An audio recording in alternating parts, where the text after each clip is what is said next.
Hey guys, so the Vivo X27 will have a Pro version that will come with a larger display and a selfie camera with a higher pixel count than the other two non-Pro models.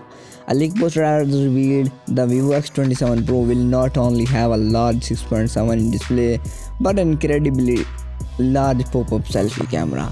Vivo phones with a pop-up selfie camera have the camera sliding out of the left or the right side of the frame and are usually about a centimeter wide. But in this case of the Vivo X27 Pro, the 32 megapixel selfie camera slides out of the middle of the frame.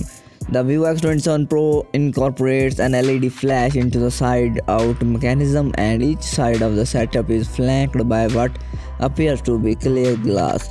The poster also reveals the X27 Pro will come with a different rear camera design, unlike the regular X27 which has its triple camera setup on the left of the phone. The X27 Pro has its on in the middle. The arrangement is also different. The LED flash, which is circle, comes first before the sensor. There is also a text at the bottom of the phone that says Vivo X series. The source of the leak also reveals the Vivo X27 Pro will sell for $505 while the non-Pro model will be priced at $475 for the 128GB version with the Snapdragon 675 processor and $535 for the Snapdragon 710 variant with 256GB of storage.